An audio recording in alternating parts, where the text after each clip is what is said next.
Alright, this video is to show you how I have my Google Drive set up to import student assignments, use them in a closed grade, grade them, and then send them back.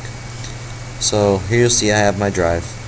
When I open my drive, what I've done is I've created a folder right here called Gradebook. Inside Gradebook I have three subfolders. One for closed grades, one's my inbox, and the other one is returns. So what students will typically do is they'll come in the morning and I'll say, alright, assignment A is due. You need to turn that into the inbox. So for example, in a class, for example, like physical science, I'll have a folder set up, one of these folders right here. If I add a new one, I will. I'll have a folder set up where they will submit their assignment to. So let's just say, for example, in this case, we'll go with some of the absent work. So these two students have work from when they're absent that they need to turn in. So once it is in, and I give them a certain amount of time, once it's in, all I do is I then select those assignments and I will take them to my closed grades.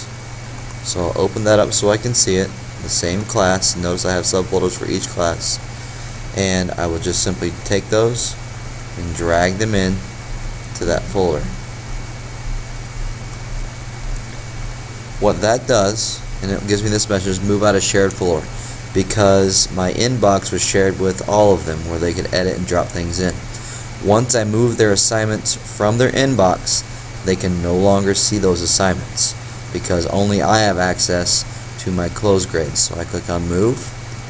They disappear from this folder, which was the folder that I took from absent work, and now they appear inside of this folder.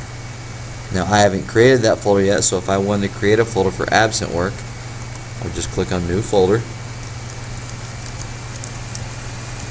type absent work, click on create, so it appears right there. And then all I gotta do is go in and take those two things, shift them up, and I can move them in there. Once they're moved in there, now I have access to them. I can grade them. I can open that folder. There's that work. So if you go through, I go through some of these classes, here are all the speed labs that they turned in, and I go through and I grade those, and I grade those on my iPad. You can grade them on whatever you want to. When I'm done, then I will export them and send them to my grade returns. For grade returns, what you'll notice is I have a folder that every kid created and they shared just with me. So when they created these, they would create a folder on their drive, they would go to the preferences and share them with me so I'm able to edit them. Once I did that, I go to shared with me. I can find that folder as it loads here. I can find that folder and simply drag that up to grade returns. It stays with them, but now I have access to it here. So I'll do, for example, Allison J. PS grades. So that's the folder that was in there. Once I drag it up to this grade returns folder, now it's in here. So what I can simply do is, once I go to close grades and I grade it, I can go in any folder here, just say the absent work, and Chris Ferris finished this. So I would grade it, I would go down, I'd find Chris Ferris's folder, and I'd simply drag that in to his folder until I get the blue line around, drop it in, and then he would have it back in his box, graded and marked. So that's how I manage my gradebook on Google Drive. Again, my public folder is my inbox folder.